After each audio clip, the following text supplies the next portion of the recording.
Hello everyone, welcome back to news in focus. आज हम बात करेंगे इंडेक्स ऑफ 8 कोर इंडस्ट्रीज़ की। अभी हम देखेंगे कि जो अक्टूबर 2025 में 8 कोर इंडस्ट्रीज़ को लेकर अभी जो इंडेक्स इशू हुआ है, इसमें क्या एक इम्पॉर्टेंट फैक्ट है और रिसेंटली अभी ये न्यूज़ में इस वजह से भी है क्योंकि पिछले 14 महीनों में सबसे बेकार या नेगेटिव इंडेक्स इसको कहा जा रहा है, शो कर रहा है। और अगर आप देखेंगे तो इसमें किसी तरह का कोई ग्रोथ एक्टिविटी हमें 8 कोर इंडस्ट्रीज़ के सेक्टर्स में या 8 कोर सेक्टर्स में हमें दिखाई नहीं दी है अक्टूबर 2025 के जो मंथ रहा अक्टूबर 2025 का उसमें। और आप देखेंगे तो ये अनचेंज्ड रहा इन कंपैरिजन ऑफ अक्टूबर 2024। अगर आप क्या करेंगे कि जो अक्टूबर 2024 में जो ग्रोथ था और अक्टूबर 2025 में जो ग्रोथ है, ये लगभग इक्वल ही रहा है, बराबर रहा है। तो index of 8 core industries stay unchanged at 162.4 in October 2025 at the same of October 2024।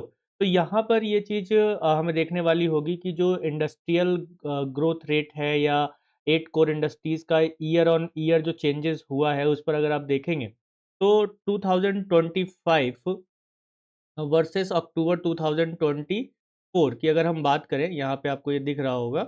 इसमें आप देखेंगे कि जो कोल है ना? कोल में नेगेटिव आप देखेंगे सबसे ज़्यादा नेगेटिव 8.5% रहा है। क्रूड ऑयल में भी नेगेटिव रहा है अक्टूबर में। इस बार नेचुरल गैस में भी नेगेटिव रहा है। रिफाइनरी में पॉजिटिव रहा है 4.6% और वहीं फर्टिलाइज़र में 7.4% रहा है। स्टील में भी पॉजिटिव रहा है, नए सीमेंट सेक्टर में भी रहा है और इलेक्ट्रिसिटी की आप बात करें तो इलेक्ट्रिसिटी में भी माइनस 7.6% नेगेटिव रहा है। यानी कि अगर आप कंपैरिजन करेंगे किसके मुकाबले अक्टूबर 2024 के मुकाबले तो इन 4 सेक्टर में नेगेटिव रहा है, किसमें? कोल, क्रूड और नेचुरल गैस में और इसके साथ-साथ इलेक्ट्रिसिटी में। तो ये 4 सेक्टर ऐसे थे जिनका ग्रोथ रेट या कहा जा सकता है कि इस बार जो प्रोडक्शन हुआ वो नेगेटिव रहा है और इन 4 सेक्टर में क्या रहा है? पॉजिटिव रहा है। तो इन दोनों ने एक दूसरे को बैलेंस किया है जिसकी वजह से क्या हुआ है कि ये अनचेंज्ड रहा है। तो इंडेक्स ऑफ 8 कोर इंडस्ट्रीज़ की बात करें तो ये प्रोडक्शन वॉल्यूम इंडेक्स को मेज़र करता है और ये कंबाइंड एंड इंडिविजुअल परफॉर्मेंस को दिखाता है प्रोडक्शन को लेकर, जो कि 8 कोर इंडस्ट्रीज़ में कितना प्रोडक्शन हो रहा है पर सेक्टर वाइज़। अगर आप पर सेक्टर वाइज़ देखेंगे तो जैसे अभी हमने यहाँ पीछे देखा कि कितना हर एक सेक्टर में जो प्रोडक्शन हुआ है पिछले मुकाबले वो कितना ज़्यादा है। जैसे कोयल है, क्रूड ऑयल है, नेचुरल गैस है, रिफाइनरी प्रोडक्ट्स हैं, फर्टिलाइज़र है, स्टील, सीमेंट एंड इलेक्ट्रिसिटी। तो ये 8 कोर इंडस्ट्रीज़ हैं। अक्सर क्वेश्चन भी बनता है इससे प्रीलिम्स में कि कौन से कोर इंडस्ट्रीज़ 8 रहे हैं। वहीं अगर आप बात करेंगे तो इसको कंपाइल कौन करता है? ऑफिस ऑफ इकोनॉमिक एडवाइज़र, जो कि Ministry of commerce and industries के अंडर आता है और ये बेस ईयर यूज़ करता है किसको? 2011-12 का जो बेस ईयर है उसको यूज़ करके ये इश्यू किया जाता है और ये इंडेक्स ऑफ इंडस्ट्रियल प्रोडक्शन के साथ अलाइन रहता है। और जो 8 सेक्टर हैं इंडेक्स ऑफ इंडस्ट्रियल प्रोडक्शन में 8 सेक्टर का वेटेज कितना है? 40.27% जो है ये वेटेज रहता है इंडेक्स ऑफ इंडस्ट्रियल प्रोडक्शन में। ठीक है? कितना? 40% से अबव इसका रहता है, 40.27%। तो ये ध्यान देना है, इसका वेटेज 8 कोर सेक्टर का वेटेज सबसे ज़्यादा रहता है। वहीं अगर आप बात करेंगे आईसीआई में, यानी कि इंडेक्स फॉर कोर इंडस्ट्रीज़ की, उसमें वेटेज में सबसे कम वेटेज किसका रहता है? वो फर्टिलाइज़र का रहता है। देन उसके बाद cement, natural gas, crude oil, coal, steel, electricity and refinery product.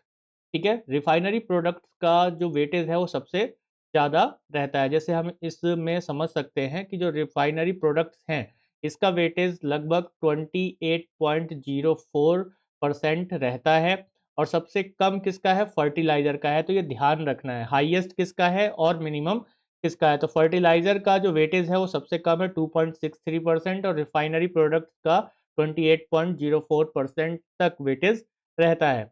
इस पर अगर हम आगे बात करें तो इंडेक्स ऑफ इंडस्ट्रियल प्रोडक्शन क्या है? तो ये एक की इंडिकेटर होता है जो यूज़ किया जाता है किसको ट्रैक करने के लिए? Pace of industrial activity in the country की इंडस्ट्रियल एक्टिविटी देश में कितनी तेज गति के साथ आगे बढ़ रही है या उसकी गति कितनी है, धीमी है या मध्यम गति है या बहुत तेज गति के साथ आगे बढ़ रहा है। तो ये एक इंडिकेटर है जो कि क्या ट्रैक करता है, इंडस्ट्रियल एक्टिविटी को ट्रैक करता है। कौन? Index of industrial production.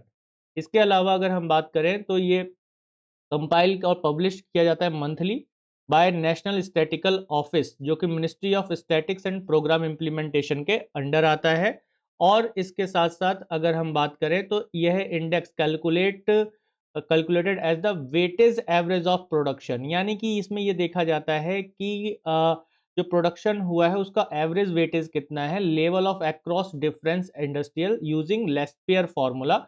Laspeyres formula में एक चीज होता है जो कि बहुत इंपॉर्टेंट है, वो है बेस ईयर। तो बेस ईयर के बेसिस पर किया जाता है, और इसमें ये भी होता है कि जो लास्ट ईयर उसी मंथ में, जैसे अक्टूबर में 24 में कितना हुआ था और अक्टूबर 25 में इन सेक्टर में ही और अलग अलग सेक्टर में, इंडिविजुअल सेक्टर में भी कितना प्रोडक्शन हुआ है। तो ये लेस्पेयर फार्मूला का एक बेस पॉइंट होता है। यहाँ पर आप देखेंगे तो आईआईपी एक क्वांटम इंडेक्स है। क्वांटम इंडेक्स का मतलब यहाँ पे इस चीज को समझना है कि ये प्रोडक्शन के आइटम्स को एक्सप्रेस करता है, एक्सप्रेस इन फिजिकल टर्म, है ना। ये फिजिकल टर्म में, इसकी वैल्यू में नहीं लेकर आता है कि भाई वैल्यू कितनी है, उसका प्राइस कितना है, उसमें नहीं लेके आता है। ये देखता है कि फिजिकल टर्म में, ठीक है, किसको लेता है, फिजिकल टर्म में लेता है। क्वांटम का मतलब क्या है कि ये उनका फिजिकल टर्म यानी नंबर मिलेगा कि एक मशीन है, दो है, तीन है, चार है, तो टोटल कितनी, चार मशीन्स हो गई। तो इतनी मशीनों को ये मतलब इस तरीके से जो है प्रोडक्शन को देखता है, क्वांटम में देखता है कि एक इंडस्ट्री ने कितने क्वांटम में, कितना फिजिकल में गुड्स का प्रोडक्शन किया। ठीक है, किसका किया, गुड्स का प्रोडक्शन कितने में किया, मतलब कितने गुड्स का प्रोडक्शन किया, इसमें ये दिखाई देता है। गुड्स जैसे मशीन है या शिप बिल्डिंग है, इनको वैल्यू के टर्म में ही लिया जाता है। ये यहाँ पे अपवाद है, ठीक है, ये एक्सपेक्शन अपवाद के रूप में आप इसे ले सकते हैं। अपवाद यानी कि यहाँ पे इनकी वैल्यू ली जाती है और इनकी वैल्यू को जब फाइनल किया जाता है तो एडजस्ट कर दिया जाता है डब्ल्यूपीआई के साथ, यानी होलसेल प्राइस इंडेक्स के साथ इसे कर दिया जाता है, जिससे रिफ्लेक्ट रियल प्रोडक्शन हमें दिखाई देता है। यानी कुल मिला के आईआईपी जो है, इसमें क्या दिखाई देगा हमें, इसमें इंडेक्स फॉर इंडस्ट्रियल प्रोडक्शन में क्या दिखाई देगा, इंडेक्स ऑफ इंडस्ट्रियल प्रोडक्शन में क्या दिखाई देता है, फिजिकल टर्म में दिखाई देगा कि गुड्स कितना प्रोडक्शन हुआ है, वैल्यू नहीं देखना है ना। जैसे कि आप लोग जीडीपी में क्या देखते हैं, जीडीपी में क्या देखा जाता है, जीडीपी में वैल्यू यानी प्राइस देखा जाता है ना, कि उसका प्राइस कितना है। लेकिन यहाँ पे क्या देखा जाएगा, आईआईपी में इस पॉइंट को ध्यान देना है, मैं इस पे जोर बहुत दे रहा हूँ, इसमें वैल्यू पर फोकस नहीं किया जाता है, इसमें गुड्स के का प्रोडक्शन जो हुआ है वो कितना हुआ है, यानी कितने नंबर्स में हुआ है, 100 गुड्स का प्रोडक्शन हुआ है, 200 गुड्स का प्रोडक्शन हुआ है, कितना हुआ है। तो इस पर फोकस इसमें किया जाता है। और ये जो टर्म है ये यूनाइटेड नेशन स्टैटिकल ऑफिस ने आईआईपी को रिकमेंड किया था और इसी के थ्रू ये आईआईपी इशू किया जाता है। तो आई होप आपको समझ में आ गया होगा कि जो कोर सेक्टर हैं, जो 8 कोर सेक्टर हैं इंडिया में, वो कौन-कौन से हैं, और इनसे क्वेश्चन अक्सर बनता है कि कौन से हैं, किसका हाईएस्ट वेटेज है, किसका लोएस्ट वेटेज है। तो thank you everyone, I hope आपको बहुत अच्छे से समझ में आया होगा। मेरा नाम त्रिभुवनजीत सिंह है, आप मुझे इंस्टाग्राम पर फॉलो कर सकते हैं, टेलीग्राम पर भी फॉलो कर सकते हैं, और इसके साथ-साथ अफेयर्स गाइड को सब्सक्राइब करना बिल्कुल भी ना भूलें। बहुत इंपॉर्टेंट टॉपिक था ये, अक्सर प्रीलिम्स में इससे क्वेश्चंस हमसे पूछे जाते हैं, जो सिविल सर्विस एग्जामिनेशन होता है उसमें, और मेंस के पॉइंट ऑफ व्यू से तो ये फैक्ट्स आपको ध्यान रखने ही हैं। So thank you everyone once again, जय हिंद।